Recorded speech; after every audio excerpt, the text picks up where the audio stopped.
All right. Party people in the place to be, vandals, and whatever else might be hanging out. We are about to explode like some couple of bronies on this brand new episode of Buzz Bites.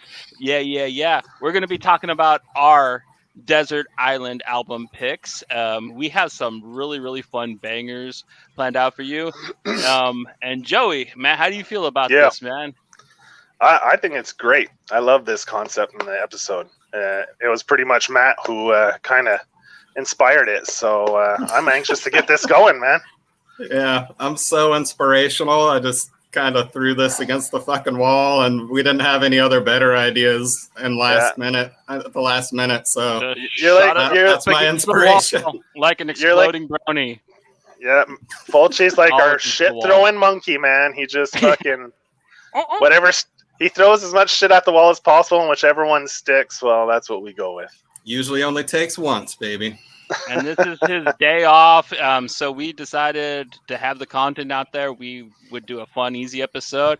And at first I thought it was just going to suck, but once we kind of named what we were going to talk about, I'm like, this is actually, we all picked some really good albums. So, I'm going to go first. My pick is an odd one. It really shocked Matt, and it is, of course, the album Rubberneck by the Toadies. It is a early 90s alt-rock album, I guess you could say. Yeah. That's what I thought it was when it first came out. What really impressed me about it is I loved Possum Kingdom. I thought it was cool. I thought it was just a alt-rock song, though. And then I think my dad got me the tape for it a little bit after Possum Kingdom. And I thought it was just going to be like, your typical alt-rock album where you buy it and you just like the song that you bought it for kind of on it. But I put this thing on, and it's a jammer from start to finish. And it's a punk rock album. Like it's all three chords, wangy bar, and it's all over the place. It really just starts out with this instrumental, then you go into Mr. Love, and the album just goes from there. And by the time I was done with it, it's not that it's a bad song, but Possum Kingdom is actually my least favorite track on the record. By the time I was done listening to it. Man, you weren't rocking out to CDs yet in '94. You're still on the tapes. Oh yeah, I rocked tapes until they quit making them, man. Same thing with VHSs. Yeah, no, I didn't get I bought VHSs and bootlegged Hollywood videotapes until they told me, dog, you have to get DVDs. Like they don't make VHS tapes anymore. Star Wars 2 was the last movie they're gonna put that out on that format. It's dead. And people wonder why it died. Well, I didn't. I was still buying them when they were done. You know what I mean? I was getting them for cheap because everyone was like, and then eventually, somebody got me a DVD player. And then, Snatch was the first movie I actually owned on DVD. But no, back to this album. I don't know how you guys feel about it, but I really like the vocalizations. I like just how odd the band is. They kind of remind me of Weezer, but if Weezer was weird and evil. Like a lot of their songs are about stalking girls or, just being a weird Cthulhu monster that comes from the water or other strange topics. But it's told in this like really genuine, just angsty punk rock way. And I just put it on and I can listen to every song all the way through. I sing along to every song all the way through. So, on a desert island with nothing else, this is my pick because it's one of those albums that no skips, you know what I mean? No bad moments in it for me. And I could listen to it a couple times in a row before I'd actually realize that, like, oh, I got to change that. That's getting a little boring. Yeah. Shit, if you're only going to listen to it twice, you're going to get bored real quick. Yeah, you're gonna find life very long on this desert island, man. Yes. No, but I listened to it. I don't think I'd ever listened to the full album before, so I listened to it a couple times today, and man, it's a solid album. Like it wouldn't, if I was stuck on a desert island with just this album, I think I could manage. I don't think I'd want to commit suicide after multiple listens. Like it rocks, man. It's got some solid jams. There's definitely, what's the water one? I dig that one. That's more of a hard bluesy rock. I Come From the Water. My favorite song on the album too. Yeah, I dig that one. That's really good. That one caught my ear, and I think I've heard it somewhere else before. and it just right away. I love the hard bluesy rock side to it, and yeah, man. Yeah, like you said, it definitely picks a few. Like there was one song I thought sounded a little bit like Nirvana, and there's a little variety in it. It's not too repetitive from song to song. Like a lot of the songs distinguish themselves from one another. So yeah, man, it gives you a little variety on, and yeah, doesn't make you want to go swim with the sharks. Well, I mean, yeah, I was joking around with you guys before. I was never actually going to pick Rumors by Fleetwood Mac or Frampton Goes Live. It's just I wanted to what's the worst thing I can make you guys listen to, and then I thought that like shit, I'm gonna have to listen to that too to sell that I actually like it. So yeah, no, I gotta actually pick something I like. You got any opinions on this album, Matt? Oh yeah, I didn't hate the record, and I think, like Joey said, I think it's actually the first time I've listened to it all the way through. I remember Possum Kingdom, of course. That was a pretty big single from them back in the 90s, and it was pretty heavily played everywhere. But yeah, like you said, Johnny, it's probably one of the, like, not one of the best songs on there. Not that it's a terrible song, but I actually think Tyler was my favorite song off of it, even though it's really rips off Where's My Mind from the Pixies. Yeah, it does. The guitar riff. Yeah, man. It's I think that's why I liked it so much, because it was pretty blatant. But for me, towards the end, it did get a little repetitive. The guitar riffs for me, some of them were very similar, like riff wise, but like I can totally listen to the whole album. For me, it's like if you put an Unsane record on and then turn the volume really low and they weren't yelling. Like it's like Unsane light for me. But yeah, I dug the record. Yeah, I don't know what else to say, really. One of my favorite things is the guitar player really, really utilizes his wangy bar, which you didn't really get. You still don't get a lot of in rock music. So, when I got my guitar, I had a floating Floyd Rose bridge, and like I never had anything to play to actually use the floating bridge. So when I heard the Toadies, and like I learned all their songs just so I could learn how to down now wow wow wow wow with that motherfucker. And yeah, they're a good band to learn that stuff from, at least in my opinion. And I don't know, if I'm not mistaken, that album released in '94, right? Yeah, it came out a little bit before it got popular. Yeah, because I don't think I heard of them till like 90, probably 8-ish, 97. Like that's when it started playing on the radio. So I don't know, was it like a late bloomer kind of album where it took 2 or 3 years for it to catch on, or? I don't remember hearing about it at all in 94, 95. Like it barely played on the radio. Then all of a sudden, like I was out of high school. So I graduated in 95. And the first time I heard any of their songs on the radio was after I was in college, was in like 96, 97. So that'd be like 2-3 years after the album came out.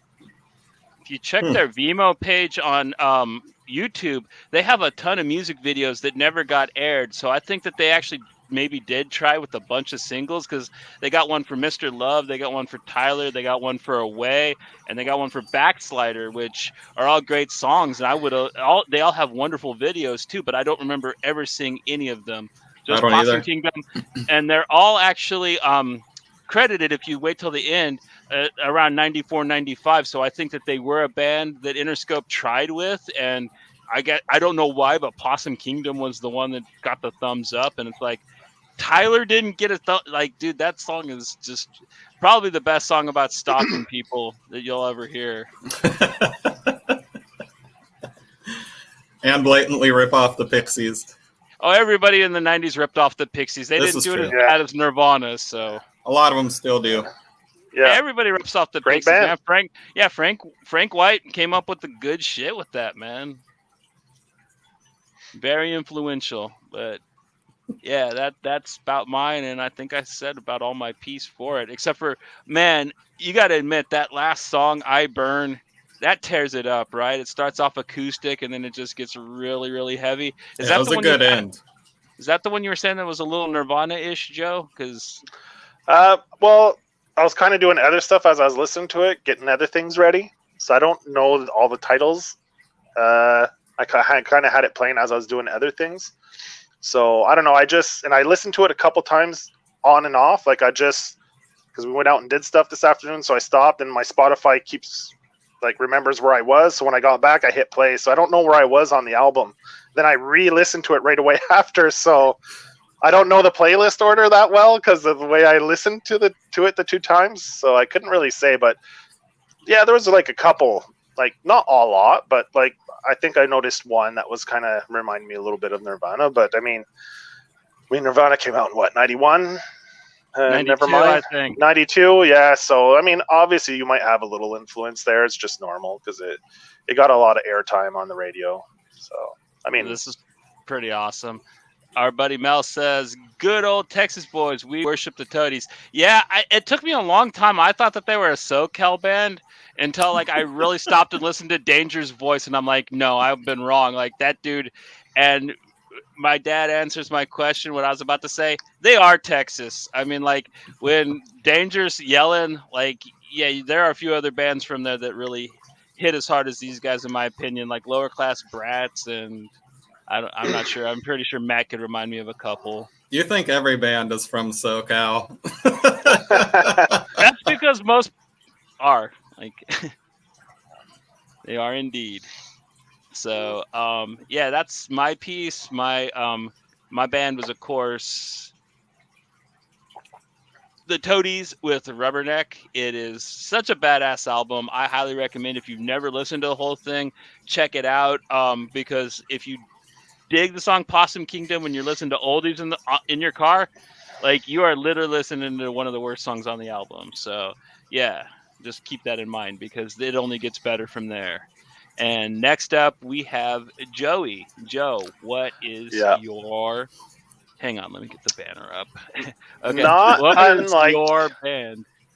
Not unlike you, I had a bit of a hard time deciding on a band. Right away, I had 12 albums that came up, that came into mind. I was thinking, obviously, Doolittle from the Pixies was one. I had Most Def, Black on Both Sides, Notorious Big, Ready to Die album. I love that album. I had Hieroglyphics, Third Eye Vision. I love that album.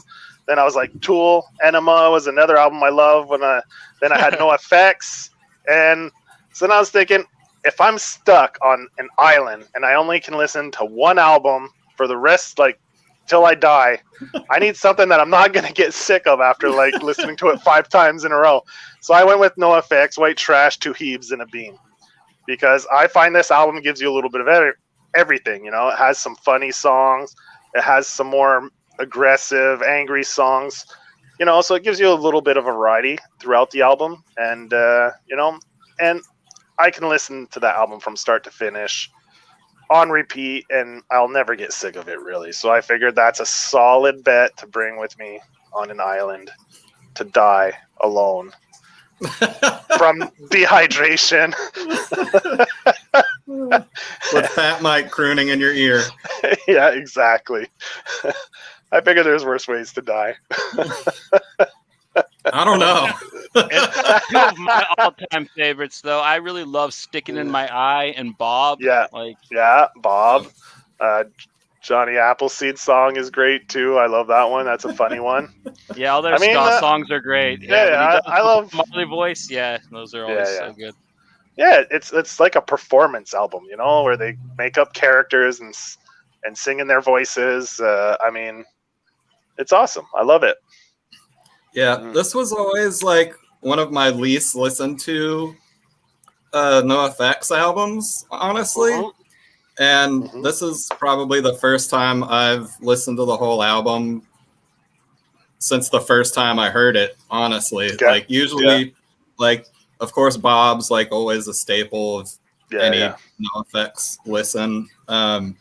And it actually was a lot smoother than I remembered, like the flow of the album. Yeah. And that's really weird for me because the production on this record, it's like you'll listen to the song and then the next song will sound completely different production-wise. And I don't know how that works, but it does. And yeah, I don't know. And I really love that they cover Minor Threat's Straight Edge and like jazzy, like El Jefe doing the fucking funny ass voice. The Louis Armstrong. Yeah. Or Rolf whatever. From the Muppets is what it reminded me of. Yeah. Like. Yeah, I love that song. Yeah. I love that song with the trumpets and everything. It's so good. Like every time I start doing the voice too and I start singing with it and you know, I love it. It's good. Yeah. Yeah. And of course that the whole song was just about how the cover was just about how Minor Threat was just old man fucking crap. And you shouldn't listen to. I like that's the point behind that cover being covered that way. Is like it was a total meme of the song, and it's like, yeah, all you are is old man crooner shit. Get off the stage, you fucking no fun having bastards. That Paul's Boutique is another good one. Oh, man. nice one. That's a solid album. Yeah, agreed. That's a great album. I could dig that one on a Desert Island too, man. That's yeah. I kind of wish you would have picked Mos Def's Black on Both Sides. I fucking love that record so much. That's a solid album, man. I love that album. Yeah. But I was going through, you know, and it's a tough choice. It's definitely a hard choice. You know, as you get older too, you have so many more albums that you fall in love with, and you know. And you're more open-minded. Like when I was younger, I was like, that fucking this genre of music fucking sucks. Word. Only cock asses listen to that, and you know, you get that kind of fucking like chip on your shoulder where you think the shit you're into is the only good shit. Then as you get older, you're like your tastes broaden so much where you know you just you age and get wiser and more open-minded. So. It was a tough choice, but you know, that was one of my albums I loved when I was a teenager. So if I'm gonna die, I might as well die reminiscing about when I was younger and better looking. We gotta do this again, but next time you gotta pick Tool because I want to hear Matt rip on it. Maynard. Like I want to hear what he's got to say. Yeah. Yeah. Let's not do that. Go full Mary Chain. No, yeah. Well, I was thinking so much views. Nobody likes Tool. Yeah, that is so true. Indignant than a 16-year-old music head. Yeah, for sure, man. Straight up. But yeah, I thought about Tool and Enema, and I was like, man, I'll probably just fucking want to kill myself after like the 50th listen in a row. I'll probably or start fucking, I don't know. I don't know. So I was like, yeah, that probably won't help me stay sane while I'm by myself on an island. So I was like, I'll go with the NOFX. Okay, you disregarded Tool, so you didn't want to go insane, so you picked NOFX. Like that is literally like when I brought up Mandy when I was talking about Dark and the Wicked, man. That's a weird misnomer. Like I didn't want to go crazy with this band, so I went crazy with this band. Like they're both bands that are gonna drive you insane before the hunger gets you, man. No, but I love Tool because you can throw a palate cleanser in there, right? You're not constantly listening to it, right? You listen to the album, then you listen to something else, and you'll come back to it. So you get a palate cleanser. But if we're going to this island and you have no palate cleanser, this is the only thing you get to listen to. You don't have something to kind of, change the mood or the beat or so you gotta go with something that you'll be able to handle over and over again. So yeah. And Sticking in My Eye was the first NOFX song I ever listened to, and it comes off that album, which made me buy that album. So, yeah. God, I would definitely kill myself if I had to listen to Fat Mike screech out "Sticking in My Eye" 80 times. There's other songs on the album, then. Yeah, there'd be something sticking in my ears. I could pick one song and put it on repeat for a little while as well. This is true. Yeah. So what do you think, Johnny? I like the album a lot. It's different. I think to answer Matt's question about the all over nature of the album, I think it's because they were in a real mid section. Before this, they were kind of a hardcore band, really skate punky, really fast. And this is when they started becoming the NOFX that we know. So I think that's why like you'll have like the really kind of scruffy sounding punk songs, and then you have the really overproduced the "Please play this song on the radio" songs. You know, like on the same record would be my hypotheses. What's the guy's name? The guy who does the voices? El Jefe. I think this was his first album with them, right? That's why you kind of get It was his second one. It was his second one? Okay. Yeah. I think he was on the Longest Line EP, but that came out like I'm pretty sure the same year this did. So okay. Yeah, because when he got on, that's when they got into the more melodic. Yeah. I guess you could call it like. Fat Mike's voice is always annoying though, so like you got that, like that never changed. So no, still hasn't. Yeah, the Madnoids, man, he ain't getting them removed.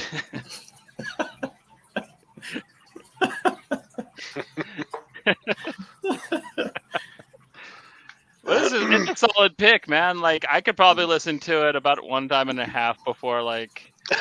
1.5 times. I would have to just like space it out. I couldn't listen to it over and over again though, like while I was stuck on the island personally. Well, you don't have to listen to it nonstop over and over, but oh no, I couldn't even listen to my album that way. Like I said, like 2 times in, and like I'd be like, oh, that's getting a little old. Like I'm really bad with repetition. Like,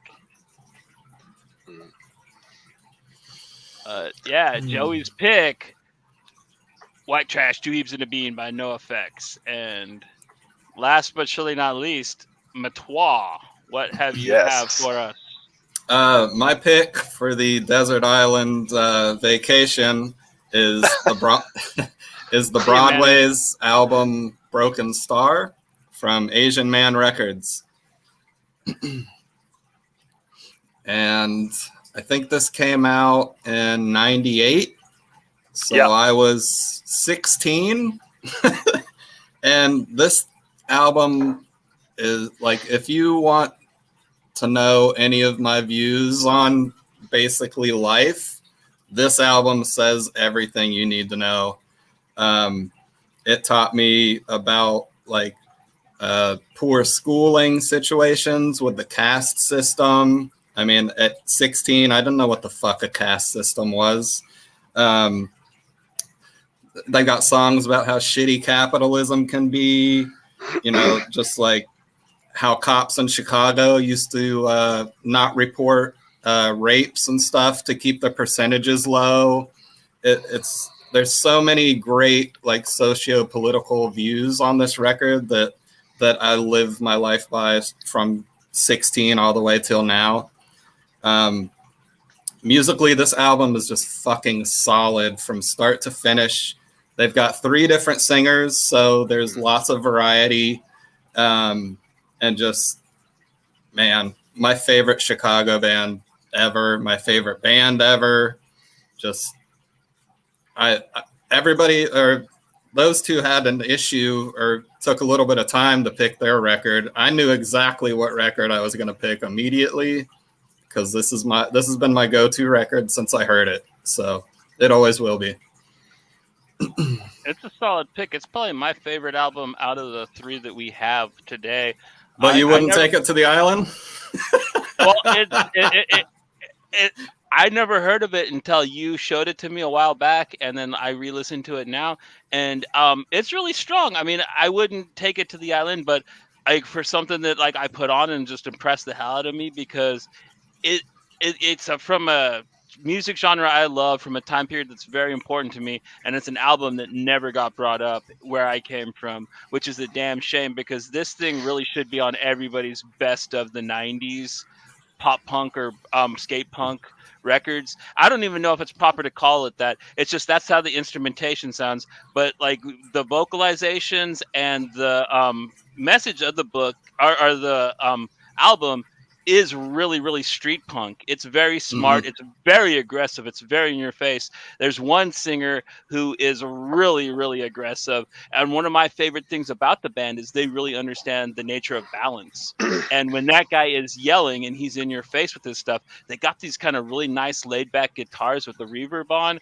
And then when the other guy who's kind of more laid back sings, they get the crunchy guitars in and the song really picks up. And they really know how to just keep it kind of just grooving to where the album, it's always a fist in the air, rock out type thing, but it's never one of the things that where you're just kind of like wear yourself out with pumping your fist like for 2 minutes straight and you're just like, oh, I'm tired. Like this album just kind of like has a pace and it just stays good because the tracks will jump from sounding like almost a No Use for a Name song to a Rancid song to a like they really have a nice variety of sounds that they conjure up on the album, and it's visceral. You know what I mean?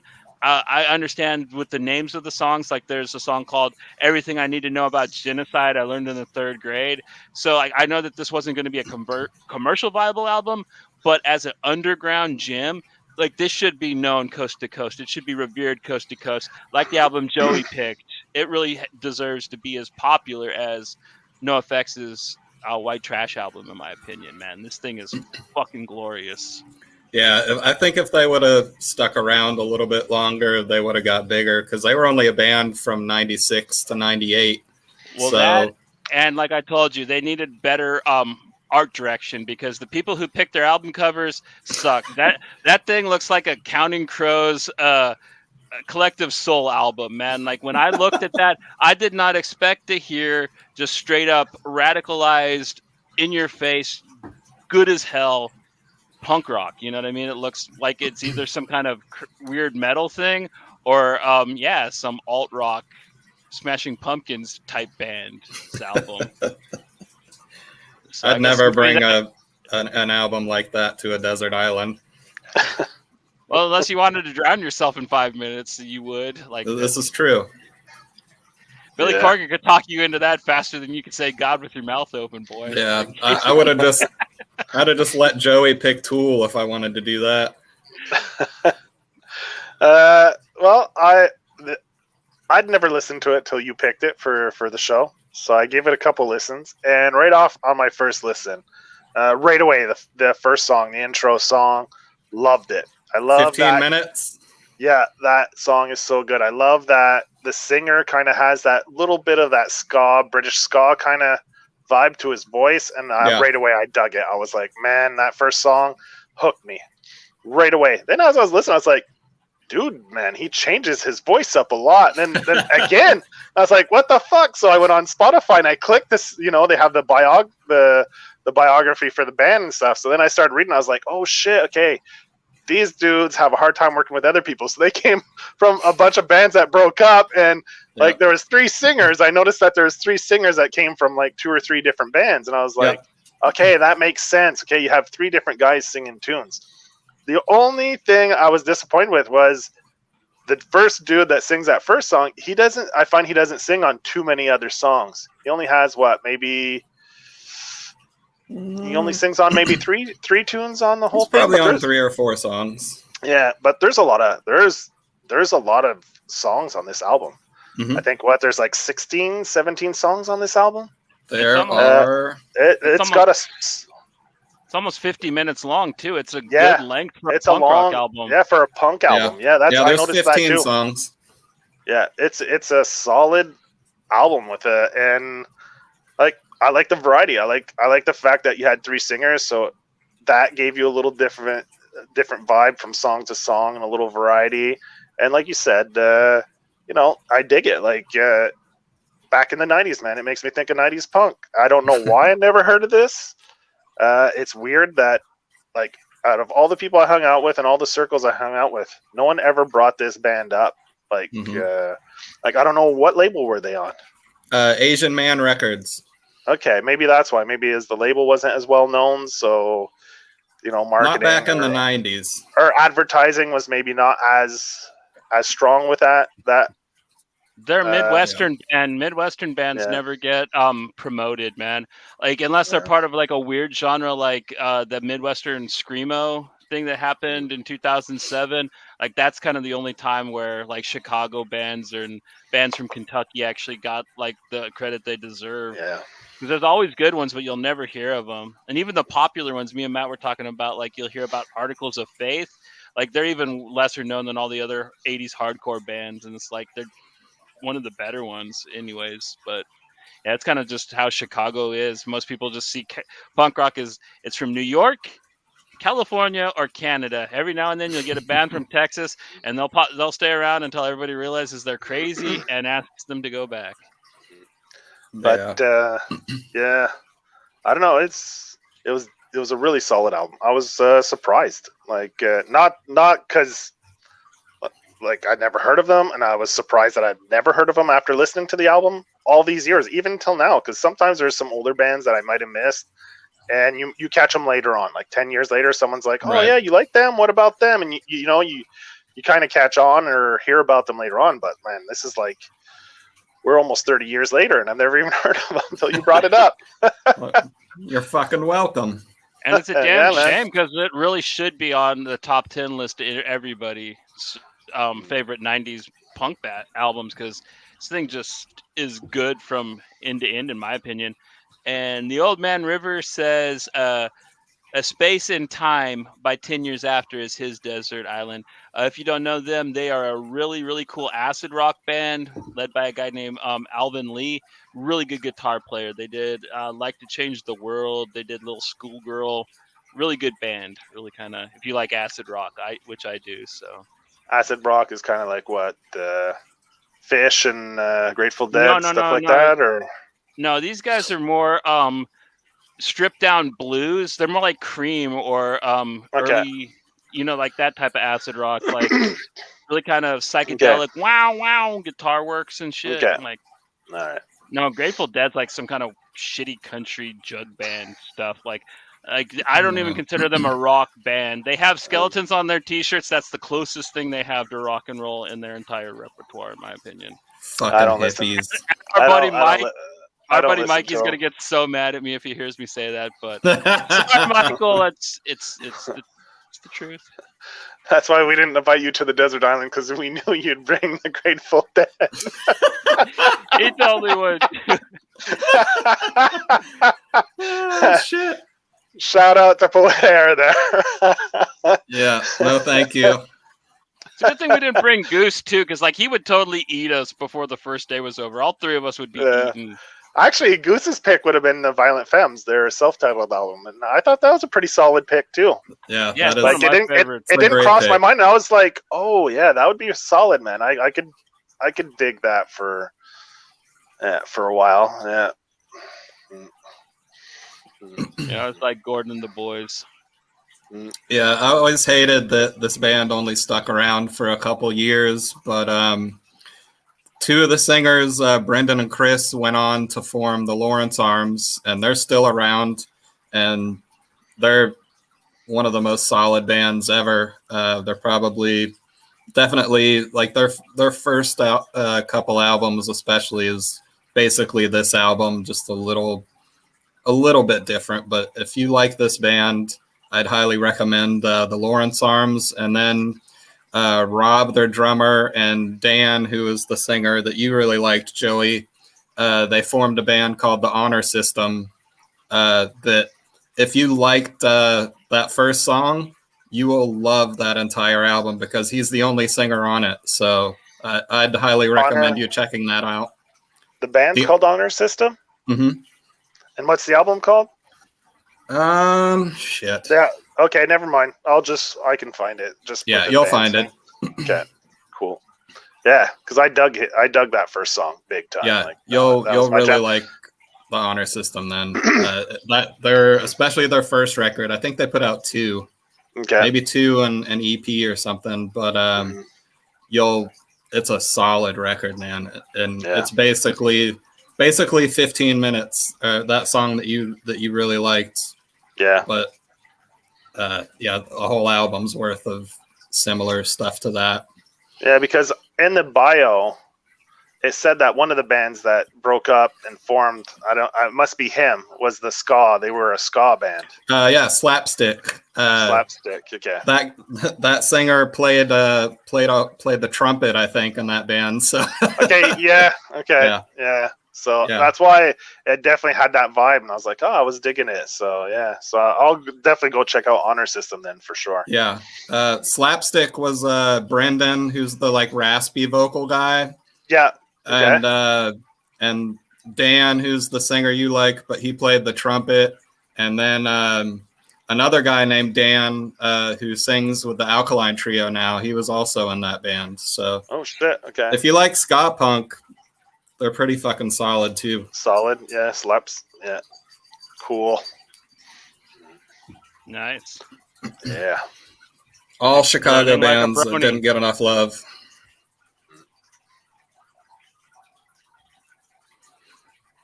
So that's our Desert Island jam session, man. Yeah. What do they call the Broadways with Broken Star? It's totally Matt's pick. And, yeah. Fucking Johnny fell asleep there, man. Yeah, he did. I was just thinking about Exploding Bronies, man. I'm sorry. Like you preoccupied my mind before the show, and like it's Exploding been Brownies. Bronies. Come on, bronies. Man. Okay. Yeah. Okay. Pick it up. Pick it up. He's still wondering how many holes are in the back, Joey. Yeah. he was actually on Google looking it up. How did we get here? I brought us here. My bad, but yeah. Would you guys like to come on a desert island with us, or would you like to get stuck on a desert island with us? Like, let us know in the chat. That would be cool. But this is Buzz Bites, a product of Pink Buzz, saying thanks for taking this trip with us, and I hope if you haven't listened to these albums, I highly recommend it, especially the ones me and Matt picked. But yeah. And don't ever listen to Tool. Oh, listen to Tool, but only when your cool friends are around and you don't want to look bad. But don't stop reading, don't stop supporting awesome movies, and don't stop listening to music that me and Matt pick. All right, until next time, keep it real, y'all.